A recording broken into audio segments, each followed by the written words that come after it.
2026 പ്രത്യേകത എന്തെന്ന് ചോദിച്ചാൽ international year of women farmers, വനിതാ കർഷകരുടെ അന്താരാഷ്ട്ര വർഷമാണ് 2026. G7 ഉച്ചകോടി ഈ വർഷം 2024 വേദിയാകുന്നത്, 50ാമത് സമ്മിറ്റിന് വേദിയാകുന്നത് ഇറ്റലിയിലാണ് കേട്ടോ, ഇറ്റലി.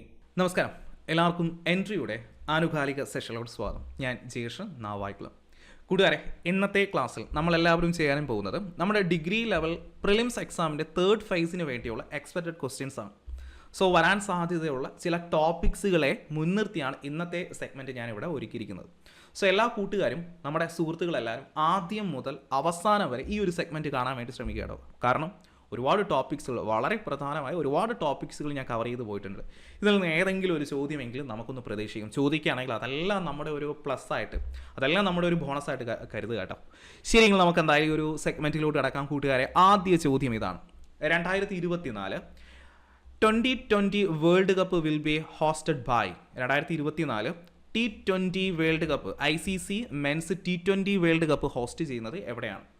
4 ഓപ്ഷൻസ് കൊടുത്തിട്ടുണ്ട്: US and West Indies, Bangladesh, India, Australia. ഇതിലെ റൈറ്റ് ആൻസർ ഏതെന്ന് ചോദിച്ചാൽ മക്കളെ നിങ്ങൾ എല്ലാവരും പറയണം. ICCയുടെ മെൻസ് T20 വേൾഡ് കപ്പ് 2024 വേദിയാകുന്നത് എവിടെയെന്ന് ചോദിച്ചു കഴിഞ്ഞാൽ അത് US ആൻഡ് വെസ്റ്റ് ഇൻഡീസ് ആണ് കേട്ടോ. US and West Indies. ഇവിടെ നോക്കി, ആൻസർ ഓപ്ഷൻ എ ആണ്, US and West Indies. So ഇവിടെ നിങ്ങൾ അറിയേണ്ടത്, നമ്മുടെ ഫസ്റ്റ് ഫേസിലും സെക്കൻഡ് ഫേസിലും സ്പോർട്സിൽ നിന്ന് ചോദ്യങ്ങൾ വന്നിട്ടുണ്ടായിരുന്നു. ഫസ്റ്റ് ഫേസിൽ സ്പോർട്സിൽ നിന്ന് 3 ചോദ്യങ്ങൾ, സെക്കൻഡ് ഫേസിൽ 1 ചോദ്യവുമാണ് ചോദിച്ചത്. സോ സ്പോർട്സിൽ നിന്ന് ചോദ്യങ്ങൾ വന്നിട്ടുണ്ട്. സോ നമുക്ക് ആ സ്പോർട്സ് മേഖലയിൽ നിന്ന് വളരെ ഇമ്പോർട്ടൻ്റ് ആയ ചില ക്വസ്റ്റ്യൻസ് പഠിക്കാം. എല്ലാം ഒന്നും പറയാൻ കഴിയില്ല, എന്നാലും വളരെ ഇമ്പോർട്ടൻ്റ് ആയ, ചോദിക്കാൻ സാധ്യതയുള്ള ചില ചോദ്യങ്ങൾ ഞാൻ നിങ്ങളോട്ട് എത്തിക്കുകയാണ് കേട്ടോ. സോ അതിൽ ആദ്യമായിട്ട് വെന്യൂസുകൾ നമുക്കൊന്ന് ചർച്ച ചെയ്യാം. വെന്യൂസ് അല്ലെങ്കിൽ വേദികളാണ്. അപ്പോൾ സ്പോർട്സ് വെന്യൂസ് ആണ്. ഇവിടെ നോക്കിയേ, 2023 വനിതാ T20 വേദിയായത്, കഴിഞ്ഞ വർഷത്തെ വനിതാ T20 വേദിയായത് എവിടെയെന്ന് വെച്ചാൽ സൗത്ത് ആഫ്രിക്കയാണ് കേട്ടോ. South Africa. ഈ ഒരു ടൂർണമെൻറ്റിൽ വിജയിച്ചിരിക്കുന്നത് ഓസ്ട്രേലിയ ആയിരുന്നു. ഓസ്ട്രേലിയയാണ് കിരീടം നേടിയത്. കൂടാതെ റണ്ണറപ്പ് ആതിഥേയ രാജ്യം തന്നെയായിരുന്നു. റണ്ണറപ്പായത് ആതിഥേയ രാജ്യം തന്നെയാണ്. സോ 2023 വനിതാ T20 വേദിയായത് സൗത്ത് ആഫ്രിക്കയാണ്, വിജയിച്ചത് ഓസ്ട്രേലിയയും, റണ്ണറപ്പ് സൗത്ത് ആഫ്രിക്കയുമാണ്. അടുത്തതായി 2024 ഈ ഒരു വനിതകളുടെ T20 വേദിയാകുന്നത് എവിടെയെന്ന് ചോദിച്ചു കഴിഞ്ഞാൽ ബംഗ്ലാദേശ് കേട്ടോ. ബംഗ്ലാദേശ് വളരെ ഇമ്പോർട്ടൻ്റ് ആയ ഒരു കോണ്ടന്റാണ്. 2024 ഇനി നടക്കാനിരിക്കുന്ന ഈ ഒരു വിമൻസ് T20 വേൾഡ് കപ്പിന് വേദിയാവുന്നത് എവിടെയെന്ന് ചോദിച്ചാൽ ബംഗ്ലാദേശാണ്. വിമൻസിൻ്റെത് വേദിയാവുന്നത് ബംഗ്ലാദേശും, മെൻസിൻ്റെത് വേദിയാവുന്നത് US വെസ്റ്റ് ഇൻഡീസുമാണ്. US west Indies. എങ്കിൽ ICCയുടെ ഈ ഒരു മെൻസ് വേൾഡ് കപ്പ് 2023 വേദിയായത് എവിടെയെന്ന് ചോദിച്ചാൽ ഇന്ത്യയാണ്. ഇന്ത്യ കിരീടം നേടും നമ്മളെല്ലാവരും പ്രതീക്ഷിച്ച, നമ്മളെല്ലാവരും സ്വപ്നം കണ്ട ഒരു ടൂർണമെൻ്റ് ആയിരുന്നല്ലോ. അതായത് ICC മെൻസ് വേൾഡ് കപ്പ് 2023 വേദിയായത് ഇന്ത്യ ആയിരുന്നു. പക്ഷേ വിജയിച്ചത് ഓസ്ട്രേലിയ ആയിരുന്നു കേട്ടോ. വിജയിച്ചത് ഓസ്ട്രേലിയ ആയിരുന്നു. റണ്ണറപ്പ് ഇന്ത്യ ആയിരുന്നു. ഫൈനലിൽ വേദിയായത് ഓർമ്മയുണ്ടോ? നമ്മുടെ നരേന്ദ്രമോദി സ്റ്റേഡിയം ആയിരുന്നു. നരേന്ദ്രമോദി സ്റ്റേഡിയം ഗുജറാത്ത് ആയിരുന്നു. സോ ഈ ഒരു ഫസ്റ്റ് സ്ലൈഡിലെ കോണ്ടന്റുകളെല്ലാം കഴിഞ്ഞിട്ടുണ്ട്. നമുക്ക് എന്തായാലും അടുത്ത വെന്യൂസ് നോക്കാം. ഒളിമ്പിക്സ് ആണ്. കഴിഞ്ഞ എക്സാംസിനും ഒരു ഒളിമ്പിക്സുമായി ബന്ധപ്പെട്ട ചോദ്യം വന്നിട്ടുണ്ടായിരുന്നു. വിന്റർ ഒളിമ്പിക്സ് 2026 വേദിയാകുന്നത് എവിടെയാണ്? Milan Cortina d'Ampezzo. Previous ചോദ്യമായിരുന്നു, കഴിഞ്ഞ ഫേസിലെ ചോദ്യമായിരുന്നു. ഇറ്റലിയിൽ വെച്ചാണ്, മിലൻ കോർട്ടിന ഡി ആംബസോയിൽ വെച്ചാണ് വിന്റർ ഒളിമ്പിക്സ് 2026 വേദിയാവുന്നത്. സോ നമുക്ക് ഒളിമ്പിക്സിൻ്റെ ആ ഒരു വേദികളെല്ലാം ഒന്ന് പരിശോധിക്കാം. ഒളിമ്പിക്സും നമ്മുടെ സമ്മർ ഒളിമ്പിക്സ് 2016 വേദിയാവുന്നത് റിയോ ഡി ജനീറോ ബ്രസീലാണ്. Rio de Janeiro Brazil. എല്ലാവരും ഒന്ന് കൂടെ പറയാൻ ശ്രമിക്കണം കേട്ടോ. സോ 2016 വേദിയായത് റിയോ ഡി ജനീറോ ബ്രസീലിലാണ്.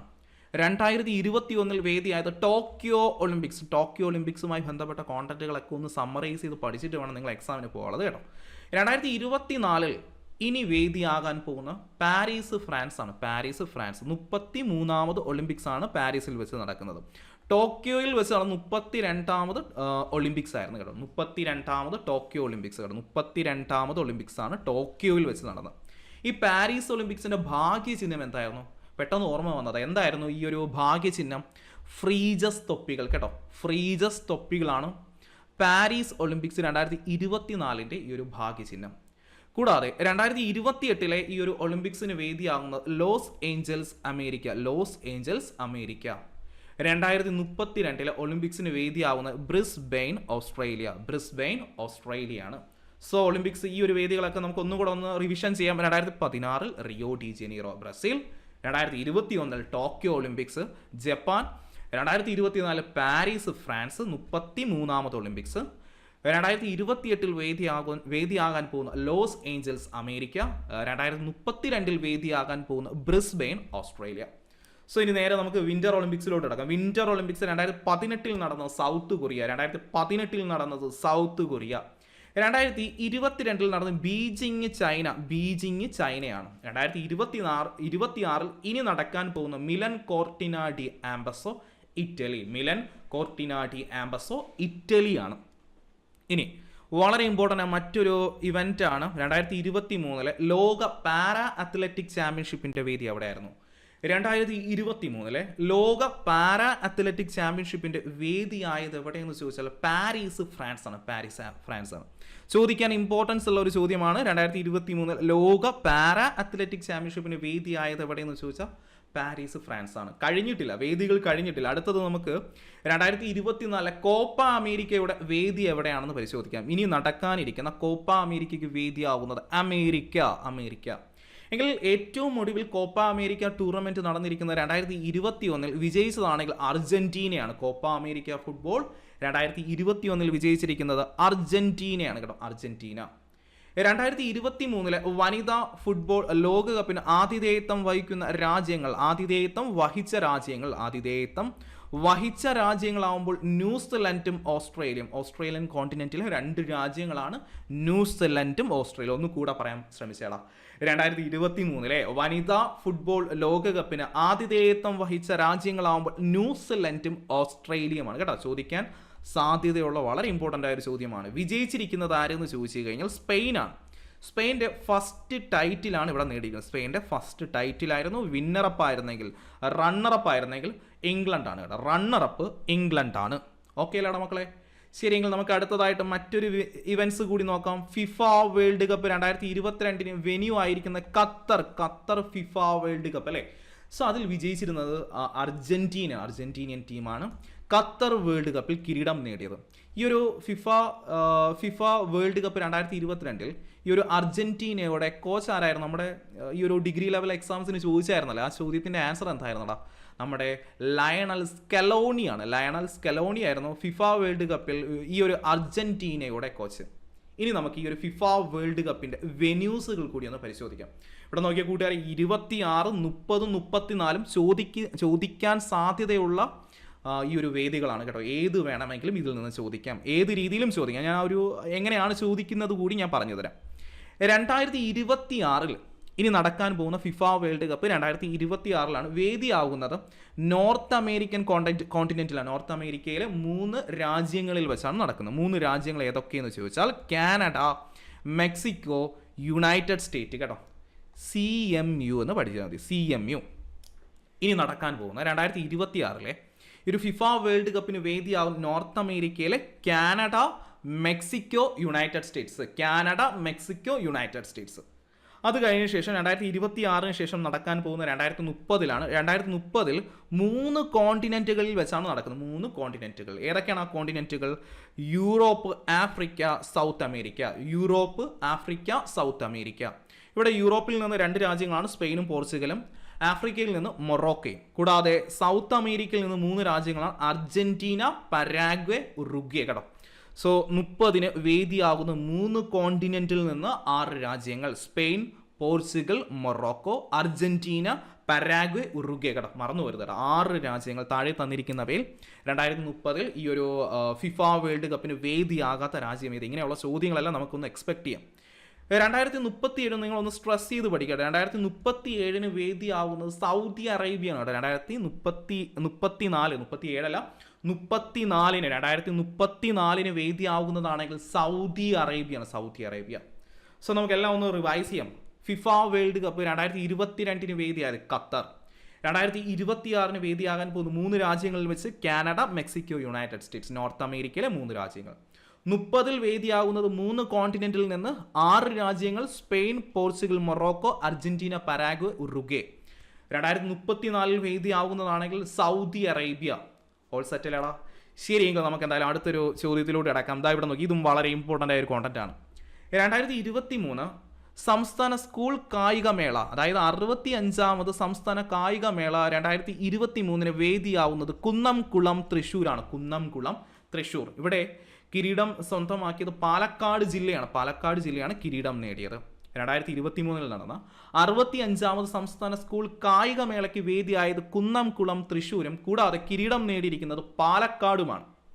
ഇനി നേരെ നമുക്ക് ദേശീയ ഗെയിംസിലോട്ട് പോകാം. ദേശീയ ഗെയിംസ് 2023 37ാമത് ദേശീയ ഗെയിംസാണ് നടന്നത്. 2023 നടന്നിരിക്കുന്നത് 37ാമത്, അത് നോട്ട് ചെയ്യണം കേട്ടോ, 37ാമത് ദേശീയ ഗെയിംസാണ് ഇവിടെ 2023 നടന്നത്. അതിന് വേദിയായത് ഗോവയാണ് കേട്ടോ. ഗോവയുടെ ഗവർണർ PS ശ്രീധരൻ പിള്ള കേട്ടോ. PS ശ്രീധരൻ പിള്ളയാണ് ഗോവയുടെ ഗവർണർ. എങ്കിൽ ഈ ഒരു 37ാമത് ദേശീയ ഗെയിംസിന് ഒന്നാം സ്ഥാനം കരസ്ഥമാക്കിയത് മഹാരാഷ്ട്രയാണ് കേട്ടോ. ഒന്നാം സ്ഥാനം കരസ്ഥമാക്കിയത് മഹാരാഷ്ട്ര. കേരളത്തിന്റെ റാങ്ക് പരിശോധിക്കുകയാണെങ്കിൽ കേരളം 5ാം റാങ്ക് കരസ്ഥമാക്കി. 2024 നടക്കുന്ന 38ാമത് ദേശീയ ഗെയിംസിന് വേദിയാകുന്നത് എവിടെയെന്ന് ചോദിച്ചു കഴിഞ്ഞാൽ ഉത്തരാഖണ്ഡ് കേട്ടോ. ഉത്തരാഖണ്ഡ്. 37ാമത് ദേശീയ ഗെയിംസിന് വേദിയായത് ഗോവയാണ്. അടുത്ത് നമുക്ക് കേലോ ഇന്ത്യ ഗെയിംസിലോട്ട് പോകാം. കേലോ ഇന്ത്യ ഗെയിംസ് അതിൽ വളരെ ഇമ്പോർട്ടൻ്റ് ആണ്. പ്രഥമ കേലോ ഇന്ത്യ പാരാ ഗെയിംസ് വേദിയായത് ഡൽഹിയിലാണ് 2023. പ്രഥമ കേലോ ഇന്ത്യ പാരാ ഗെയിംസ് 2023 വേദിയായത് ഡൽഹിയാണ്. ഈ ഒരു പാരാ ഗെയിംസിൻ്റെ ഭാഗ്യചിഹ്നം എന്തായിരുന്നു? ഉജ്ജ്വല എന്ന കുരുവിയായിരുന്നു ഭാഗ്യചിഹ്നം. മറന്നു പോരുത് കേട്ടോ. പാരാ ഇന്ത്യ ഗെയിംസ്, പ്രഥമ കേലോ ഇന്ത്യ പാരാ ഗെയിംസിന് 2023 വേദിയായത് ഡൽഹിയിലും ഭാഗ്യചിഹ്നം ഉജ്ജ്വല എന്ന കുരുവിയായിരുന്നു. കേലോ ഇന്ത്യ ഗെയിംസ് കഴിഞ്ഞിട്ടില്ല. കേലോ ഇന്ത്യ യൂത്ത് ഗെയിംസ് ഒന്ന് നോക്കാം. കേലോ ഇന്ത്യ യൂത്ത് ഗെയിംസ് 2023 വേദിയായിരിക്കുന്ന സംസ്ഥാനം ഏതെന്ന് വെച്ചാൽ തമിഴ്നാടാണ്. ജനുവരി 2024 മുതൽ, ആ ഒരു 19 ജനുവരി 2024 മുതൽ ജനുവരി 31 2024 വരെയാണ് ഈ ഒരു തമിഴ്നാട്ടിൽ വെച്ച് ഈ ഒരു 2023 കേലോ ഇന്ത്യ യൂത്ത് ഗെയിംസ് വേദിയായത്. ഇവിടെ കിരീടം നേടിയത് അല്ലെങ്കിൽ ഒന്നാം സ്ഥാനം നേടിയിരിക്കുന്നത് മഹാരാഷ്ട്രയും, രണ്ടാം സ്ഥാനം തമിഴ്നാടും, മൂന്നാം സ്ഥാനം ഹരിയാനയുമാണ് കേട്ടോ. ഒന്നാം സ്ഥാനം നിങ്ങളൊന്ന് അറിഞ്ഞിരിക്കണം, മഹാരാഷ്ട്രയാണ്. കേലോ ഇന്ത്യ യൂത്ത് ഗെയിംസ് 2023 ഒന്നാം സ്ഥാനം കരസ്ഥമാക്കിയതാണെങ്കിൽ മഹാരാഷ്ട്രയാണ്. മഹാരാഷ്ട്ര. ഇവിടെ നോക്കി, Khelo India university games 2024 Khelo India university games വളരെ ഇമ്പോർട്ടൻ്റ് ആണല്ലേ.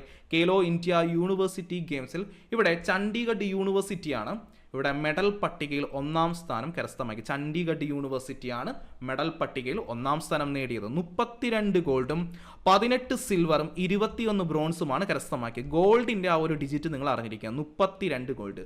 ചണ്ഡീഗഡ് യൂണിവേഴ്സിറ്റിയാണ് 2024 കേലോ ഇന്ത്യ യൂണിവേഴ്സിറ്റി ഗെയിംസിൽ മെഡൽ പട്ടികയിൽ ഒന്നാം സ്ഥാനം നേടിയത്. ഇനി നേരെ നമുക്ക് കേലോ ഇന്ത്യ വിന്റർ ഗെയിംസിലോട്ട് കിടക്കാം. Khelo India winter games. Khelo India winter games 2024 നടന്നിരിക്കുന്ന 2 സ്ഥലങ്ങളിൽ വെച്ച് 2 പ്രാവശ്യമായിട്ട് 2 സ്ഥലങ്ങളിലാണ് നടന്നത്. സോ 2 ഫേസസ് ആയിട്ടാണ് നടന്നത്. ആദ്യ ഫേസ് നടന്ന ഫെബ്രുവരി 2 മുതൽ 6 വരെ ലേ ലഡാക്കിലും, കൂടാതെ രണ്ടാമത്തെ ഫേസ് ഫെബ്രുവരി 21 മുതൽ 25 വരെ ഗുൽമർഗ് ജമ്മു ആൻഡ് കാശ്മീരിലാണ് നടന്നത്.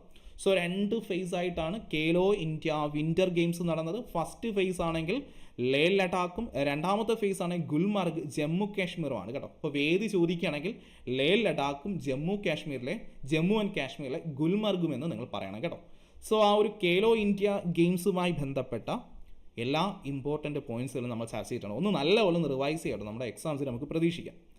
അടുത്തതായി മറ്റൊരു ചോദ്യമാണ്, who was appointed as the Indian women's cricket team coach in October 2023? 2023 ഒക്ടോബറിൽ ഈ ഒരു ഇന്ത്യൻ ക്രിക്കറ്റ് വിമൻസ് ടീമിൻ്റെ കോച്ചായിട്ട് അപ്പോയിൻമെൻറ്റ് ചെയ്തത് ആര്? 4 ഓപ്ഷൻസ് ഉണ്ട്. അമോൽ മജൂംദാർ, അനിൽ കുംബ്ലെ, അജിത് അഗാർക്കർ, രാഹുൽ ദ്രാവിഡ്. മക്കളെ, ഇതിൻ്റെ ആൻസർ ഏതെന്ന് ചോദിച്ചാൽ അമോൽ മജൂംദാർ ആണ്.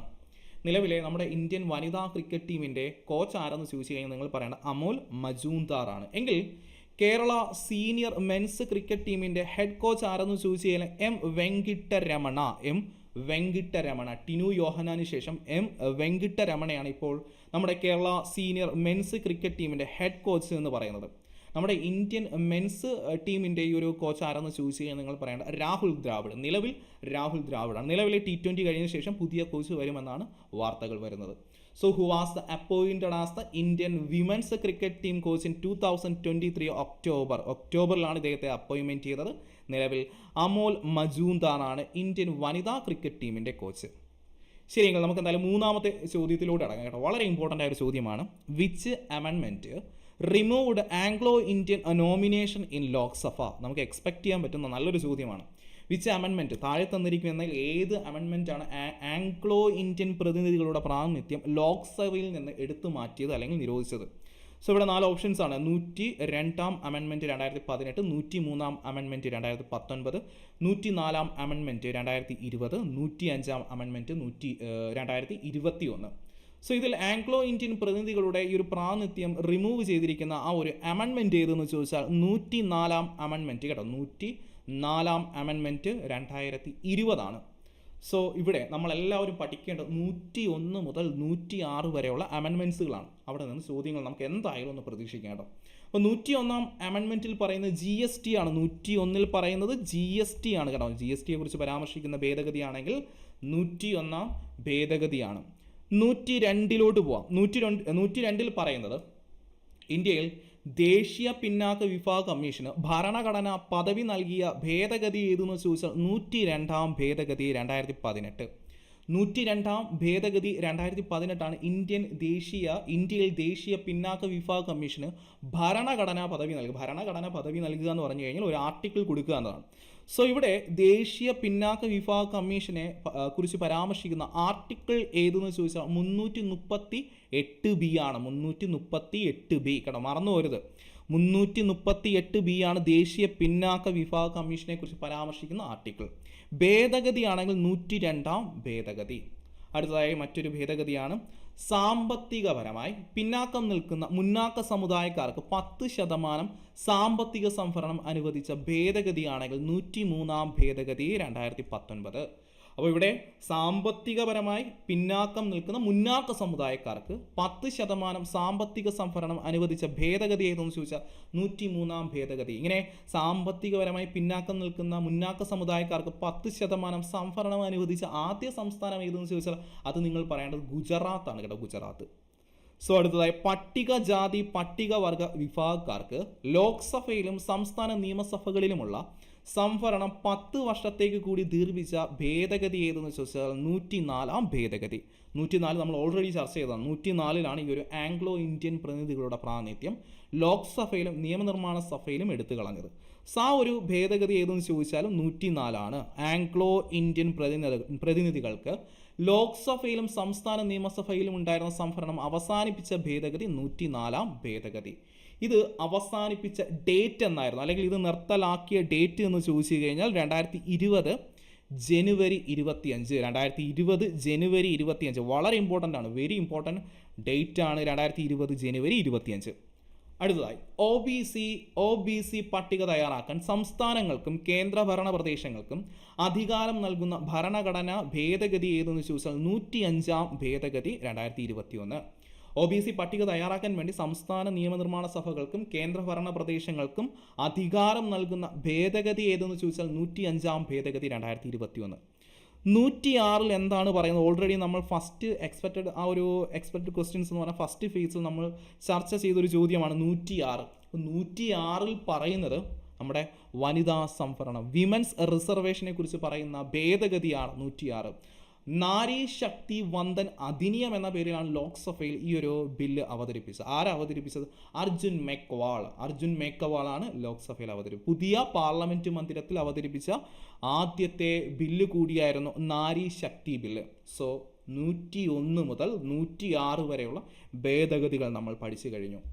സെറ്റല്ലേടാ മക്കളെ? അപ്പോൾ നല്ലപോലെ ഒന്ന് റിവൈസ് ചെയ്തിട്ട് വേണം ഇനി നിങ്ങൾ എക്സാമിന് പോകാനുള്ളത്. ഇവിടെ നിന്ന് ഏതെങ്കിലും ഒരു ചോദ്യം നമുക്ക് എന്തായാലും ഒന്ന് എക്സ്പെക്ട് ചെയ്യാം കേട്ടോ.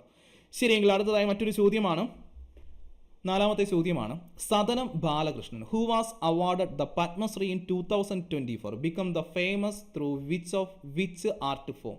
ഇവിടെ താഴെ 4 ആർട്ട് ഫോംസുകൾ കൊടുത്തിട്ടുണ്ട്. സദനം ബാലകൃഷ്ണന് ഈ ഒരു പത്മശ്രീ അവാർഡ് ലഭിച്ചിരിക്കുന്നത് 2024. താഴെ തന്നിരിക്കുന്നവയിൽ ഏതാണ് അദ്ദേഹത്തിൻ്റെ ഈ ഒരു ആർട്ട് ഫോം?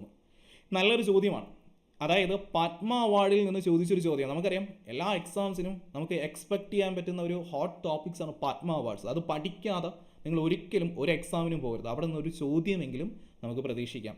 സോ ഇവിടെ സദനം ബാലകൃഷ്ണൻ ഏത് ആർട്ട് ഫോമാണ്, അദ്ദേഹത്തിൻ്റെ ആർട്ട് ഫോം അല്ലെങ്കിൽ അദ്ദേഹത്തിൻ്റെ ആ ഒരു കലാരൂപം ഏതെന്ന് ചോദിച്ചു കഴിഞ്ഞാൽ നിങ്ങൾ പറയേണ്ടത് കഥകളിയാണ് കേട്ടോ. കഥകളി ആചാര്യനാണ് സദനം ബാലകൃഷ്ണൻ. അദ്ദേഹത്തിന് 2024 പത്മ അവാർഡ് ലഭിച്ചു. പത്മശ്രീ അദ്ദേഹത്തിന് 2024 ലഭിച്ചു.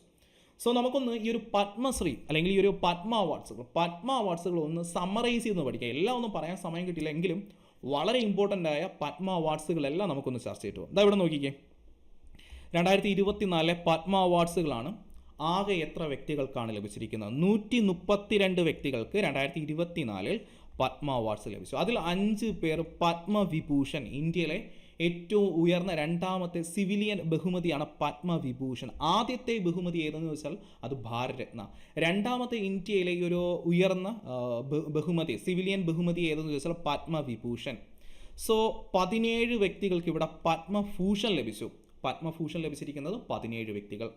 പത്മശ്രീ ലഭിച്ചത് 110 വ്യക്തികളാണ്. 110 വ്യക്തികൾക്ക് പത്മശ്രീ ലഭിച്ചു. ഒന്നുകൂടെ പറയാം, 5 വ്യക്തികൾക്ക് പത്മവിഭൂഷൺ ലഭിച്ചു. പത്മഭൂഷൺ 17 വ്യക്തികൾക്ക് ലഭിച്ചു. കൂടാതെ 110 വ്യക്തികൾക്ക് പത്മശ്രീ ലഭിച്ചു. വനിതകളുടെ കാര്യം പരിശോധിക്കുകയാണെങ്കിൽ 30 വനിതകൾക്കാണ് പത്മ അവാർഡ് ലഭിച്ചിരിക്കുന്നത്. വിദേശ ഇന്ത്യക്കാർ 8 വിദേശ ഇന്ത്യക്കാർക്ക് പത്മ അവാർഡ്സ് ലഭിച്ചു. മരണാനന്തര അവാർഡായിട്ട് 9 വ്യക്തികൾക്കാണ് നൽകിയത്. മരണാനന്തര അവാർഡായിട്ട് 9 വ്യക്തികൾക്ക് നൽകി. സോ ബേസിക്കലി നമ്മൾ അറിയേണ്ട ഡിജിറ്റുകളാണ്. ആകെ 132 വ്യക്തികൾക്ക് പത്മ അവാർഡ് ലഭിച്ചു. 5 വ്യക്തികൾ അതിൽ പത്മവിഭൂഷണാണ്, 17 വ്യക്തികൾ പത്മഭൂഷണും, 110 വ്യക്തികൾ പത്മശ്രീയുമാണ്. വനിതകൾ 30 വനിതകൾക്ക് പത്മ അവാർഡ് ലഭിച്ചു. ഇന്ത്യക്കാർ, വിദേശ ഇന്ത്യക്കാരെ പരിശോധിക്കുകയാണെങ്കിൽ 8 പേർക്കാണ് ലഭിച്ചിരിക്കുന്നത്. മരണാനന്തര അവാർഡായിട്ട് ലഭിച്ചിരിക്കുന്നത് 9 വ്യക്തികൾ. സോ ഇതെല്ലാം ഒന്ന് വായിച്ച് വെച്ചിരിക്കണം കേട്ടോ, എക്സാമിന് ചോദിക്കും. സോ നമുക്ക് പത്മവിഭൂഷൺ എന്ന് നോക്കാം. പത്മവിഭൂഷൺ ലഭിച്ചിരിക്കുന്ന 5 വ്യക്തികൾക്കല്ലേ, 5 വ്യക്തികളുടെ പേരൊന്ന് പരിശോധിക്കാം. ആദ്യമായിട്ട് വൈ ജയന്തിമാല ബാലി, ആർട്ടാണ്, സ്വദേശം തമിഴ്നാട്. വൈ ജയന്തിമാല ബാലി, ആർട്ടാണ്, തമിഴ്നാട്. മക്കളെ ഒന്ന് പവറായിട്ട് ഒന്ന് എല്ലാവരും ഒന്ന് ആവേശത്തോടെ എൻ്റെ കൂടെ ഒന്ന് പറയാൻ ശ്രമിക്കട്ടോ. വൈ ജയന്തിമാല ബാലി, ആർട്ടാണ്, തമിഴ്നാട്. കൊണിഡേല ചിരഞ്ജീവി, ആർട്ടാണ്, ആന്ധ്രാപ്രദേശ്. വെങ്കൈ നായിഡു, പബ്ലിക് അഫേഴ്സ് ആണ്, ആന്ധ്രാപ്രദേശ് കേട്ടോ. സോ വൈ ജയന്തിമാല ആർട്ടാണ്, തമിഴ്നാട്. കൊണിഡേല ചിരഞ്ജീവി, ആന്ധ്രാപ്രദേശ്, ആർട്ടാണ്. Venkaiah Naidu, public affairs, Andhra Pradesh. ബിന്ദേശ്വർ പതക്, വളരെ ഇമ്പോർട്ടൻ്റ് ആയ ഒരു വ്യക്തിയാണ്. ബിന്ദേശ്വർ പതക് മരണാനന്തര ബഹുമതിയായിട്ടാണ് അദ്ദേഹത്തിന് നൽകിയത്. സോഷ്യൽ വർക്ക്, പൊതുപ്രവർത്തനം, ബീഹാർ ആണ് അദ്ദേഹത്തിന്റെ സ്വദേശം ഓർത്തിരിക്കുക. ബീഹാർ സ്വദേശിയാണ് ബിന്ദേശ്വർ പതക്. കൂടാതെ പത്മ സുബ്രഹ്മണ്യം, ആർട്ട്, തമിഴ്നാട്. പേരുകൾ നമുക്ക് ഒന്നുകൂടെ നോക്കാം. വൈ ജയന്തിമാല ബാലി, കൊണിഡേല ചിരഞ്ജീവി, വെങ്കൈ നായിഡു, ബിന്ദേശ്വർ പതക്, പത്മ സുബ്രഹ്മണ്യം. ഇതിൽ പോസ്റ്റുമസ്ലി മരണാനന്തരമല്ലേ ബിന്ദേശ്വർ പതക്കിന് ലഭിച്ചിരിക്കുന്നത്. അദ്ദേഹത്തിന് 2024 പത്മവിഭൂഷൺ ലഭിച്ചു. എന്നാൽ അദ്ദേഹത്തിന് ആദ്യം പത്മഭൂഷൺ നൽകിയത് 1991. പത്മഭൂഷൺ അദ്ദേഹത്തിന് നൽകിയതാണെങ്കിൽ 1991. സുലഭ് ഇന്റർനാഷണൽ എന്ന സന്നദ്ധ സംഘടന സ്ഥാപിച്ചതായിരുന്നു ചോദിച്ചു കഴിഞ്ഞാൽ ബിന്ദേശ്വർ പതക്കാണ്. സുലഭ് ഇന്റർനാഷണൽ ശൗചാലയങ്ങളും കൂടാതെ തന്നെ സുലഭ് ഇന്റർനാഷണൽ എന്ന ആ ഒരു സന്നദ്ധ സംഘടന സ്ഥാപിച്ചിരിക്കുന്നതായിരുന്നു ചോദിച്ചാലും അത് ബിന്ദേശ്വർ പതക്കാണ്. സോ അടുത്തതായിട്ട് പത്മഭൂഷൺ 17 വ്യക്തികൾക്ക് ലഭിച്ചു. എല്ലാം പറയാനുള്ള സമയം നമുക്ക് കുറവാണ്. അതുകൊണ്ട് തന്നെ ഇതിൽ നിന്ന് 2 വ്യക്തികൾ മലയാളികളാണ്. ആ 2 വ്യക്തികൾ കൂടി നമുക്കൊന്ന് പരിശോധിക്കാം. പത്മഭൂഷൺ ലഭിച്ചിരിക്കുന്ന 2 മലയാളികളാണ്. ഫാത്തിമ ബീവി മരണാനന്തരമായിട്ടാണ് പബ്ലിക് അഫേഴ്സ്, അവരുടെ ഒരു മേഖല പബ്ലിക് അഫേഴ്സ്, മരണാനന്തരമായിട്ടാണ് പത്മഭൂഷൺ ഫാത്തിമ ബീവിക്ക് നൽകിയത്. ഫാത്തിമ ബീവിയുമായി ബന്ധപ്പെട്ട കോൺടാക്ട് നമുക്കറിയാം. അതായത് സുപ്രീം കോടതിയിലെ ആദ്യ വനിതാ ജഡ്ജിയാണ് ഫാത്തിമ ബീവി. ഫാത്തിമ ബീവി അന്തരിച്ച 2023 നവംബർ 23 കേട്ടോ. 2023 നവംബർ 23 അന്തരിച്ച വ്യക്തിയാണ് ഫാത്തിമ ബീവി.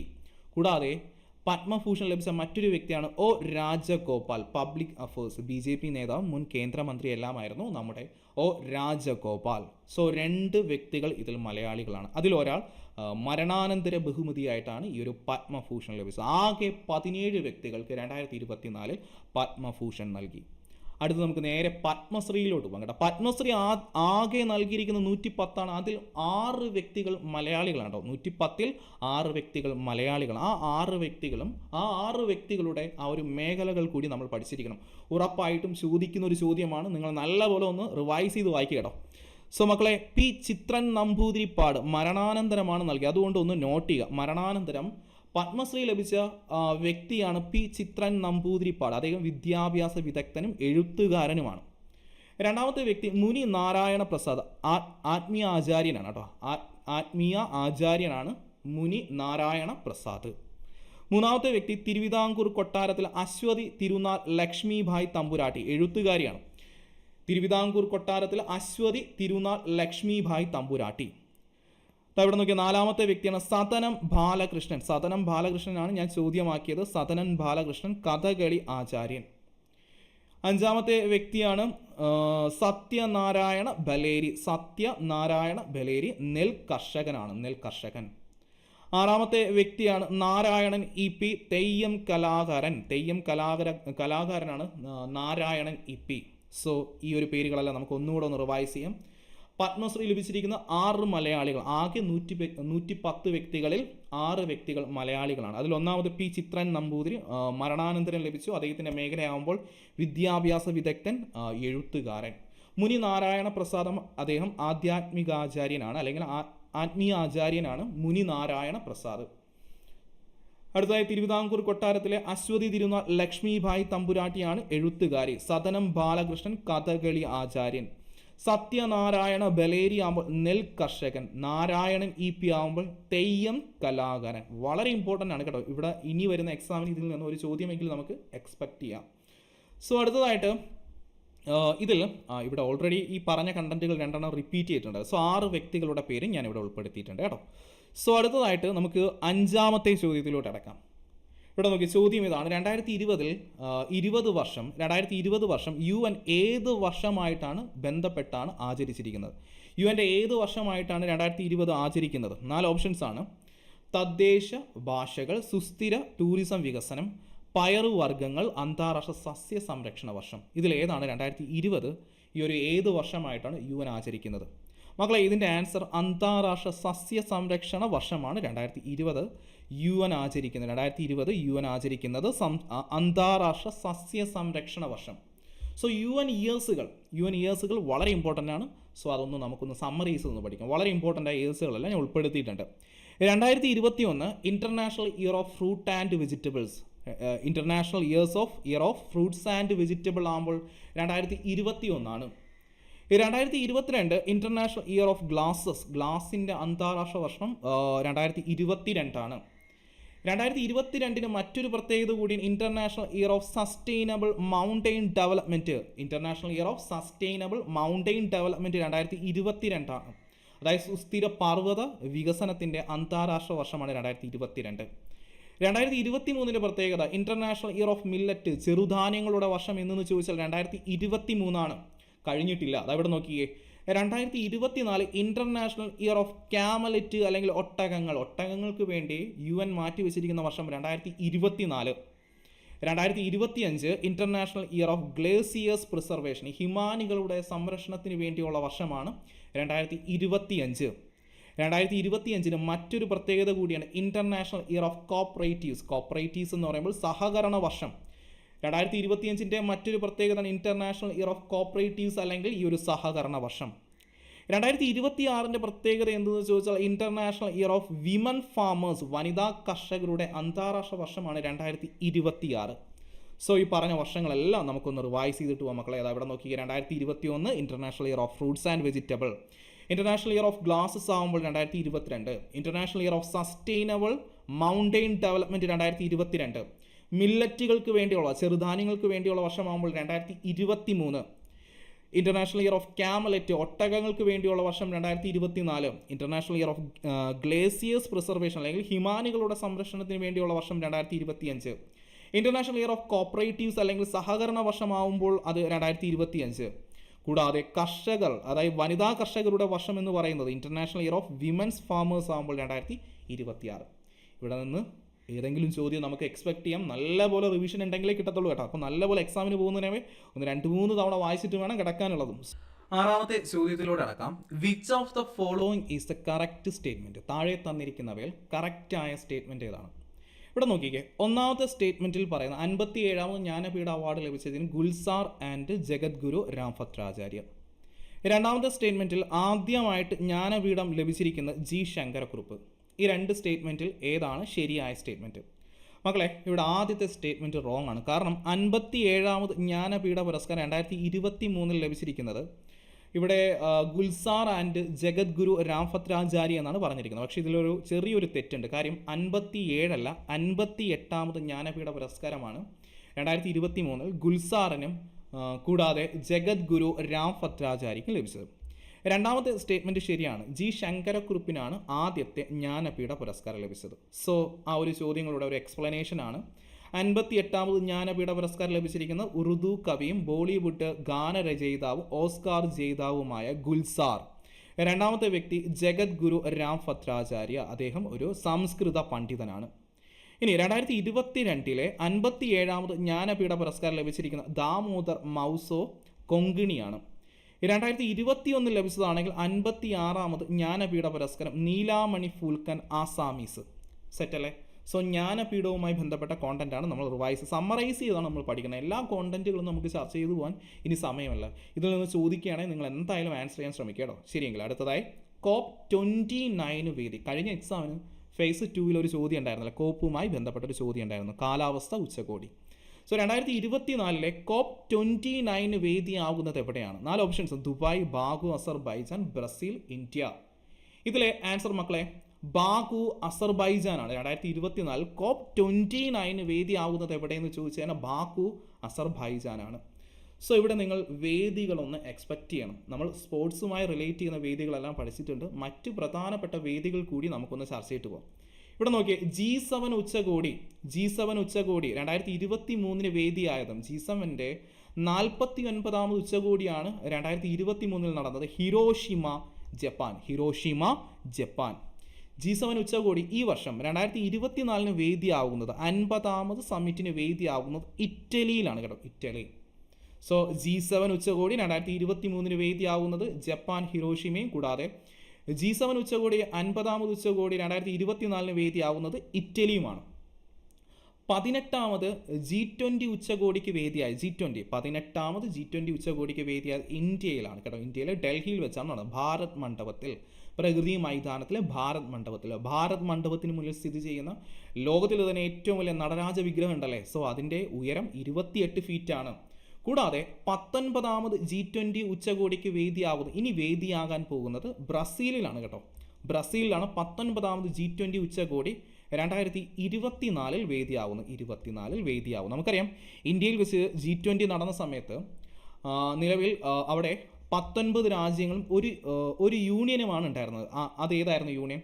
യൂറോപ്യൻ യൂണിയൻ ആയിരുന്നു. എന്നാൽ ഇന്ത്യയിൽ വെച്ച് നടന്ന സമ്മിറ്റിൽ മറ്റൊരു യൂണിയനെ കൂടി ഇതിൻ്റെ അംഗമാക്കി. അതായത് 19 രാജ്യങ്ങളും യൂറോപ്യൻ യൂണിയനും കൂടാതെ ആഫ്രിക്കൻ യൂണിയനുമാണ് നിലവിലെ അംഗരാജ്യങ്ങൾ എന്ന് പറയുന്നത്. അതിലെ അംഗങ്ങൾ എന്ന് പറയുന്നത് 19 രാജ്യങ്ങളും കൂടാതെ യൂറോപ്യൻ യൂണിയനും ആഫ്രിക്കൻ യൂണിയനുമാണ്. 2024 മുതൽ ഔദ്യോഗികമായിട്ട് G20 അറിയപ്പെടുന്നത് G21 എന്നാണ് കേട്ടോ, G21. അടുത്തതായിട്ട് 15ാമത് ബ്രിക്സ് ഉച്ചകോടിക്ക് വേദിയായത് എവിടെയെന്ന് ചോദിച്ചു കഴിഞ്ഞാൽ സൗത്ത് ആഫ്രിക്കയാണ്. 15ാമത് ബ്രിക്സ് ഉച്ചകോടിക്ക് വേദിയായത് എവിടെയെന്ന് ചോദിച്ചാൽ സൗത്ത് ആഫ്രിക്കയാണ്. ഈ ഒരു 16ാമത് ബ്രിക്സ് ഉച്ചകോടിക്ക് വേദിയാവുന്നത് റഷ്യയാണ്. 16ാമത് ബ്രിക്സ് ഉച്ചകോടിക്ക് വേദിയാകാൻ പോകുന്നത് റഷ്യ. സോ ഇവിടെ നമ്മൾ വേദികളാണ് ചർച്ച ചെയ്തത് അല്ലേ. സോ നെക്സ്റ്റ് നമുക്ക് ഒരു സ്പേസ് ടെക്നോളജിയുമായി ബന്ധപ്പെട്ട ചോദ്യത്തിലോട്ട് കിടക്കാം. ചോദ്യം ഇങ്ങനെയാണ്: which countries earth observation satellite is Amazonia 1 launched by India using PSLV C51? ഇന്ത്യയുടെ ഈ ഒരു ബഹിരാകാശ വാഹനമായ PSLV C51 ഉപയോഗിച്ചിട്ട് ആമസോണിയ 1 നമ്മൾ വിക്ഷേപിച്ചു. അത് ഏത് രാജ്യത്തിൻ്റെ ഭൗമ നിരീക്ഷണ ഉപഗ്രഹമാണ്? നമുക്കറിയാം, ഓൾറെഡി PSC ചോദിച്ചൊരു പ്രീവിയസ് ചോദ്യമാണിത് കേട്ടോ. ഇത് പ്രീവിയസ് ചോദ്യമാണ്. ഇതിൻ്റെ ആൻസർ ബ്രസീലാണല്ലേ. ആമസോണിയ 1 ഏത് രാജ്യത്തിൻ്റെ തദ്ദേശീയ ഈ ഒരു ഭൗമ നിരീക്ഷണ ഉപഗ്രഹം എന്ന് ചോദിച്ചു കഴിഞ്ഞാൽ ബ്രസീലിൻ്റെയാണ്. അത് ഇന്ത്യയിലോട്ട് എത്തിച്ച് ഇന്ത്യ കൊമേഴ്ഷ്യലൈസ്ഡ് ആയിട്ട് നടപ്പിലാക്കിയ ഒരു ദൗത്യമാണ്. ഇന്ത്യ അതിനുവേണ്ടി ഉപയോഗിച്ച വാഹനമാകുമ്പോൾ PSLV C51 ആണ്. PSLV C51.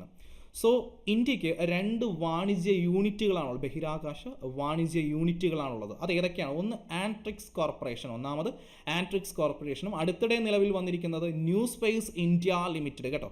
New space India ലിമിറ്റഡിൻ്റെയും Antrix കോർപ്പറേഷൻ്റെയും ആസ്ഥാനം എവിടെയെന്ന് ചോദിച്ചു കഴിഞ്ഞാൽ നിങ്ങൾ പറയേണ്ടത് എവിടെയാണ്? അത് ബംഗളൂരിലാണ് കേട്ടോ. ബംഗളൂരിലാണ് ന്യൂ സ്പേസ് ഇന്ത്യ ലിമിറ്റഡിൻ്റെ ആൻട്രിക്സ് കോർപ്പറേഷൻ്റെയും ആസ്ഥാനം. സോ ഈ ഒരു ISROയുടെ പുതിയ വാണിജ്യ വിഭാഗമായ ന്യൂ സ്പേസ് ഇന്ത്യ ലിമിറ്റഡിൻ്റെ ആദ്യ സമ്പൂർണ്ണ വാണിജ്യ വിക്ഷേപണം കൂടിയായിരുന്നു ആമസോണിയ 1 കേട്ടോ.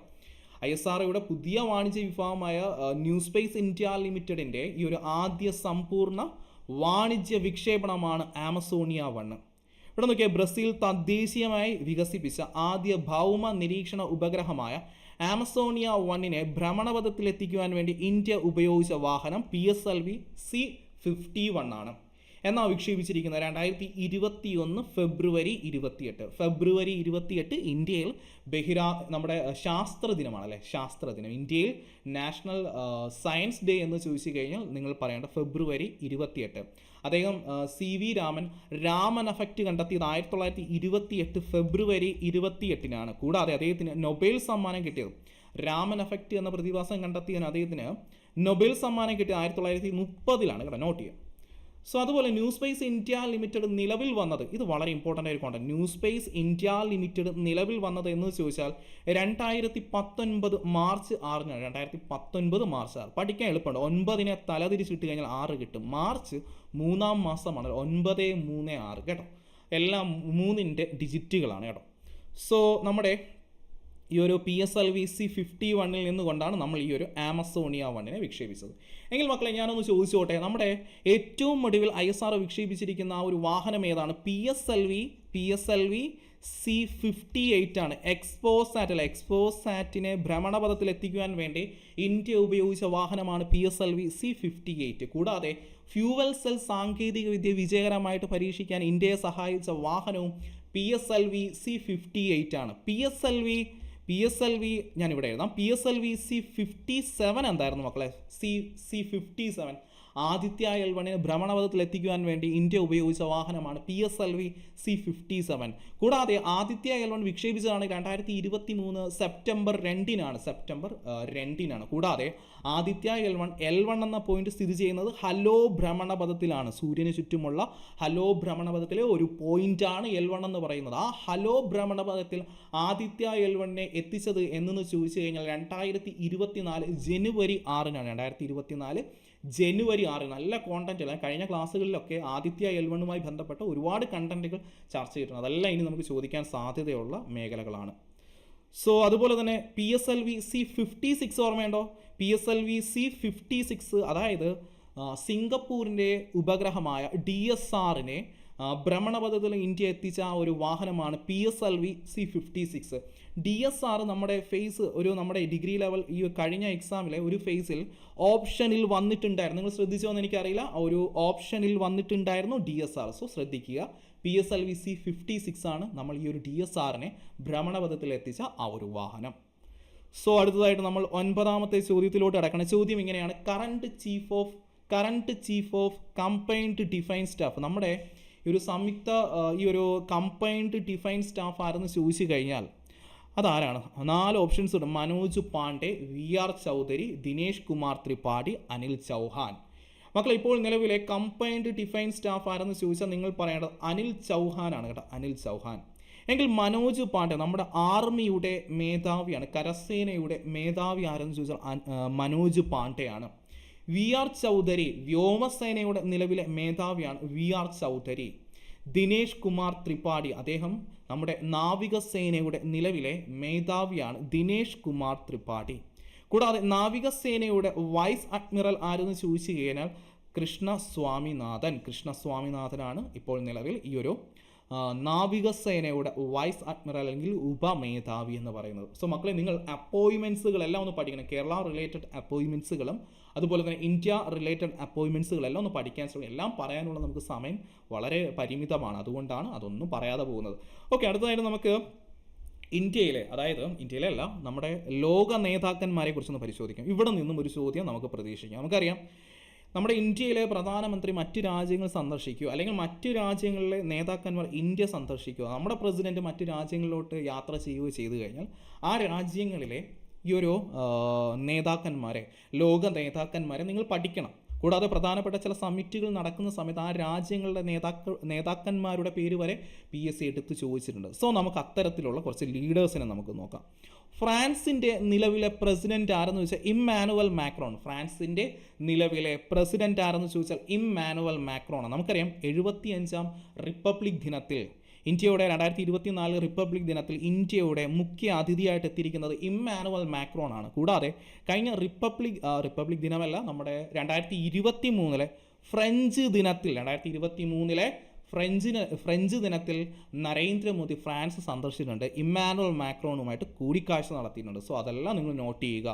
അപ്പോൾ ഫ്രാൻസിൻ്റെ നിലവിലെ പ്രസിഡന്റ് ആരെന്ന് ചോദിച്ചാൽ ഇമ്മാനുവൽ മാക്രോൺ ആണ്. ഫ്രാൻസിൻ്റെ നിലവിലെ പ്രധാനമന്ത്രി ആരെന്ന് ചോദിച്ചാൽ ഗബ്രിയേൽ അത്താൽ. കേട്ടോ, ഫ്രാൻസിൻ്റെ ഏറ്റവും പ്രായം കുറഞ്ഞ പ്രധാനമന്ത്രി ആരെന്ന് ചോദിച്ചാൽ നിങ്ങൾ പറയേണ്ടത് ഗബ്രിയേൽ അത്താലാണ്. കൂടാതെ സ്വർഗാനുരാഗിയായ ഫ്രാൻസിൻ്റെ പ്രൈം മിനിസ്റ്റർ ആരെന്ന് ചോദിച്ചു കഴിഞ്ഞാൽ ഗബ്രിയേൽ അത്താലാണ്. എങ്കിൽ അമേരിക്കയുടെ പ്രസിഡന്റ് ആരെന്ന് ചോദിച്ചാൽ ജോ ബൈഡൻ ആണ്. അമേരിക്കയുടെ നിലവിലെ പ്രസിഡന്റ് ജോ ബൈഡൻ ആണ്. ഓസ്ട്രേലിയൻ പ്രധാനമന്ത്രി ആന്റണി അൽബനീസ്. കഴിഞ്ഞ തവണ ഓർമ്മയുണ്ടോ? അതായത് 2023 നമ്മുടെ പ്രധാനമന്ത്രി നരേന്ദ്രമോദി ഓസ്ട്രേലിയ സന്ദർശിക്കും. അവിടുത്തെ ഹാരിസൺ പാർക്കിന്റെ പേര് ലിറ്റിൽ ഇന്ത്യ എന്ന് ഉദ്ഘാടനം ചെയ്യുകയും ചെയ്തിട്ടുണ്ട്. സോ അവിടെ നിങ്ങൾ അറിഞ്ഞിരിക്കുക, ഓസ്ട്രേലിയൻ പ്രധാനമന്ത്രി ആരെന്ന് ചോദിച്ചു കഴിഞ്ഞാൽ ആന്റണി അൽബനീസ് ആണ്. Anthony Albanese. അടുത്ത വളരെ ഇമ്പോർട്ടൻ്റ് ആയ ഒരു നേതാവാണ് കാനഡയുടെ പ്രധാനമന്ത്രി ജസ്റ്റിൻ ട്രൂഡോ. കാനഡയുടെ നിലവിലെ പ്രധാനമന്ത്രി ആരെന്ന് ചോദിച്ചു കഴിഞ്ഞാൽ ജസ്റ്റിൻ ട്രൂഡോ ആണ്. ഇറ്റലിയുടെ പ്രധാനമന്ത്രി. ഇറ്റലി എന്താണ് ഇമ്പോർട്ടൻസ് എന്ന് ചോദിച്ചു കഴിഞ്ഞാൽ G7 ഉച്ചകോടി 50ാമത് G7 ഉച്ചകോടിക്ക് വേദിയാവുന്നത് ഇറ്റലിയിലാണ്. ഇറ്റലിയാണ് ആതിഥേയത്വം വഹിക്കുന്നത്. സോ പ്രസിഡൻസി സ്ഥാനം വഹിക്കുന്നത് ജോർജിയ മെലോണിയാണ്. ജോർജിയ മെലോണി ഇറ്റലിയുടെ പ്രധാനമന്ത്രി ആരെന്ന് ചോദിച്ചാൽ ജോർജിയ മെലോണി. 2023 നരേന്ദ്രമോദി ഈജിപ്റ്റ് സന്ദർശിക്കുന്നുണ്ട്. എങ്കിൽ ഈജിപ്തിൻ്റെ നിലവിലെ പ്രസിഡന്റ് ആരെന്ന് ചോദിച്ചാൽ അബ്ദേൽ ഫത്താഹ് അൽ സീസി. ഇതാ ഇവിടെ നോക്കിയ മക്കളെ, ഒന്നും കൂടെ പറയാം. ഫ്രാൻസിൻ്റെ നിലവിലെ പ്രസിഡന്റ് ഇമ്മാനുവൽ മാക്രോൺ. ഫ്രാൻസിൻ്റെ നിലവിലെ പ്രധാനമന്ത്രി ഗബ്രിയേൽ അത്താൽ. അമേരിക്കയുടെ നിലവിലെ പ്രസിഡന്റ് ജോ ബൈഡൻ. ഓസ്ട്രേലിയയുടെ പ്രധാനമന്ത്രി ആന്റണി അൽബനീസ്. കാനഡയുടെ പ്രധാനമന്ത്രി ജസ്റ്റിൻ ട്രൂഡോ.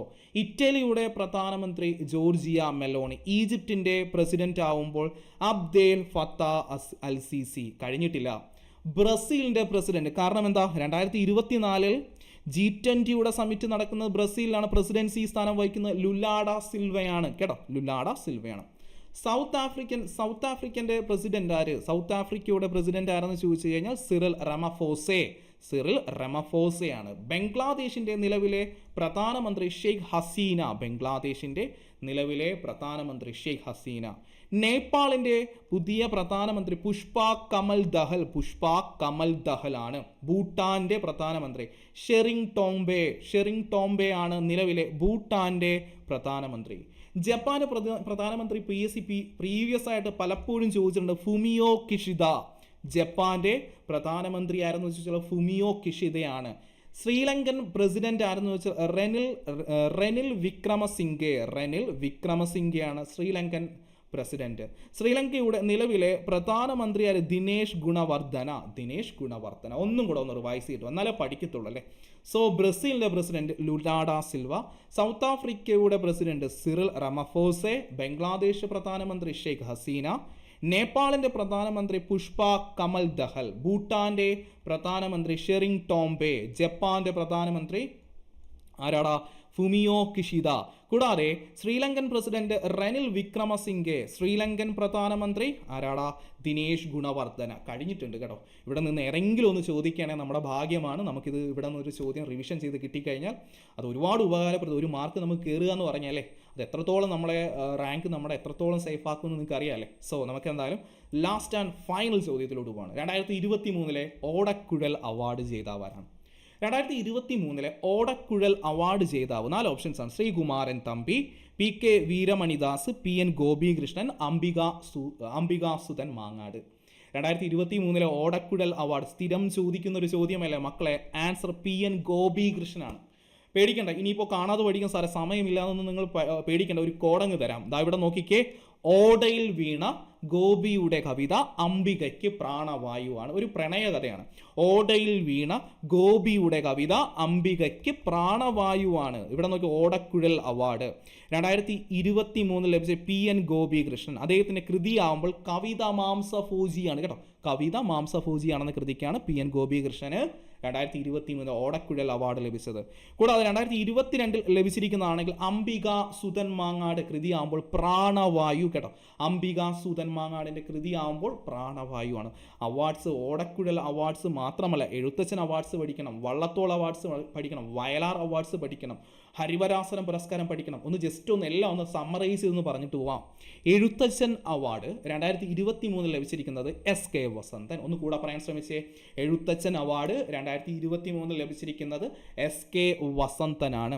കൂടാതെ 2022 ലഭിച്ചതാണെങ്കിൽ സേതുവാണ്. 2022 ലഭിച്ചിരിക്കുന്ന സേതുവാണ്. 2021 ലഭിച്ചതാണെങ്കിൽ നമ്മുടെ P വത്സലയാണ് കേട്ടോ. P വത്സല. സോ അതിനൊരു കോഡുണ്ട്, പഠിച്ചു വെച്ചിരിക്കണം. അച്ഛൻ വസന്തൻ, മകൻ സേതുവും മകൾ വത്സലയും. അച്ഛൻ വസന്തന്, മകൻ സേതുവും മകൾ വത്സലയും. 2023 SK വസന്തൻ, 2022 സേതു. കൂടാതെ 2021 P വത്സല. സേതുവിൻ്റെ ഒരു ആത്മകഥ അടുത്തിടെ ഇറങ്ങിയിട്ടുണ്ടായിരുന്നു. അക്കങ്ങളിൽ കൊത്തിയ അക്ഷരങ്ങൾ. നോട്ട് ചെയ്യുക, അക്കങ്ങളിൽ കൊത്തിയ അക്ഷരങ്ങൾ. ആരുടെ ആത്മകഥ എന്ന് ചോദിച്ചു കഴിഞ്ഞാൽ സേതുവിൻ്റെ ആത്മകഥയാണ്. കൂടാതെ P വത്സല അന്തരിക്കുന്ന 2023 നവംബറിലാണ് അല്ലെ. തിരുനെല്ലിയുടെ കഥാകാരി. തിരുനെല്ലിയുടെ കഥാകാരി എന്നറിയപ്പെടുന്നത് P വത്സലയാണ്. കൂടാതെ നെല്ല് എന്ന നോവൽ സിനിമയാക്കിയത് രാമു കാര്യായിട്ട് 1974. നെല്ല് എന്ന നോവൽ ആരുടേതെന്ന് ചോദിച്ചാൽ P വത്സല. ആ ഒരു നോവൽ സിനിമയാക്കിയത് രാമു കാര്യായിട്ട് 1974. കൂടാതെ നെല്ല് എന്ന നോവലിലെ ഒരു കഥാപാത്രം, അതിലെ ജീവിച്ചിരുന്ന ഒരു കഥാപാത്രം അടുത്തിടെ അന്തരിച്ചു. ആ കഥാപാത്രത്തിൻ്റെ പേരെന്താണ്? കുറുമാട്ടി എന്നാണ് കേട്ടോ. കുറുമാട്ടി. മറന്നു പോരുത് മക്കളെ, ഇതെല്ലാം ചോദിക്കും. കുറുമാട്ടി എന്നാണ്. കൂടാതെ നമ്മൾ എഴുത്തച്ഛൻ പുരസ്കാരങ്ങളുമായി ബന്ധപ്പെട്ട കോണ്ടന്റുകളെല്ലാം പറഞ്ഞു. കൂടാതെ SK വസന്തന് 2023 എഴുത്തച്ഛൻ പുരസ്കാരം ലഭിച്ചു. കൂടാതെ തന്നെ അദ്ദേഹത്തിന് കേരള സാഹിത്യ അക്കാദമിയുടെ ശാസ്ത്ര സാഹിത്യ പുരസ്കാരം ലഭിച്ച 2007 ഏത് കൃതിക്കെന്ന് ചോദിച്ചു കഴിഞ്ഞാൽ കേരള സാംസ്കാരിക ചരിത്ര നിഘണ്ടു. കേരള സാംസ്കാരിക ചരിത്ര നിഘണ്ടു 2007 അദ്ദേഹത്തിന് കേരള സാഹിത്യ അക്കാദമിയുടെ ശാസ്ത്ര സാഹിത്യ പുരസ്കാരം ലഭിച്ചു. ഇതെല്ലാം വളരെ ഇമ്പോർട്ടൻ്റ് ആണ്. കൂടാതെ അടുത്തതായിട്ട് വയലാർ അവാർഡ്. വയലാർ അവാർഡ് ആകുമ്പോൾ 2023 കിട്ടിയിരിക്കുന്നത് 47ാമത് വയലാർ അവാർഡ് ശ്രീകുമാരൻ തമ്പി. ശ്രീകുമാരൻ തമ്പിക്ക് ലഭിച്ചു. 2022 ലഭിച്ചിരിക്കുന്നത് ആർക്കാ ലഭിച്ചിരിക്കുന്നത്? S ഹരീഷ് കേട്ടോ. S ഹരീഷ്. 2021 ലഭിച്ചിരിക്കുന്നത് ആർക്കാണ്? നമ്മുടെ ബെന്യാമനാണ്. ബെന്യാമൻ. ഇവർക്കെല്ലാം കൃതികളുണ്ട്. കൃതികൾക്കാണ് ലഭിച്ചിരിക്കുന്നത്. അപ്പോൾ വയലാർ അവാർഡ് 2023 47ാമത് വയലാർ അവാർഡ് ശ്രീകുമാരന് കിട്ടിയിരിക്കുന്നത് ജീവിതം ഒരു പെൻറ്റുലം. ജീവിതം ഒരു പെൻറ്റുലം കേട്ടോ. ജീവിതം ഒരു പെൻറ്റുലം എന്ന കൃതിക്ക്. 2022 S ഹരീഷിന് മീശ എന്ന കൃതിക്ക്. 2021 ബെന്യാമൻ ലഭിച്ചിരിക്കുന്നത് മാന്തളിരിലെ 20 കമ്മ്യൂണിസ്റ്റ് വർഷങ്ങൾ. 20 കമ്മ്യൂണിസ്റ്റ് വർഷങ്ങൾ. സെറ്റല്ലേ മക്കളെ? സോ അതുപോലെ തന്നെ വയലാർ കഴിഞ്ഞു. ഇനി അടുത്ത വള്ളത്തോളാണ്. വള്ളത്തോൾ പുരസ്കാരം 2019 ഏറ്റവും ഒടുവിൽ നൽകിയിരുന്ന പോൾ സക്കറിയയ്ക്കാണ് 2019 ലഭിച്ചത്. 2018 ലഭിച്ചിരിക്കുന്നതാണെങ്കിൽ M മുകുന്ദൻ കേട്ടോ. M മുകുന്ദൻ. സെറ്റല്ലേ മക്കളെ? M മുകുന്ദൻ. കൂടാതെ ഹരിവരാസനം പുരസ്കാരം 2024 ഏറ്റവും ഒടുവിൽ ഹരിവരാസനം പുരസ്കാരം നൽകിയിരിക്കുന്ന PK വീരമണിദാസ്. ഓക്കെ. അതുപോലെ തന്നെ 2023 ലഭിച്ചിരിക്കുന്നതാണെങ്കിൽ ശ്രീകുമാരൻ തമ്പി. ശ്രീകുമാരൻ തമ്പിക്കാണ് 2023 ഹരിവരാസനം പുരസ്കാരം ലഭിച്ചിരിക്കുന്നത്.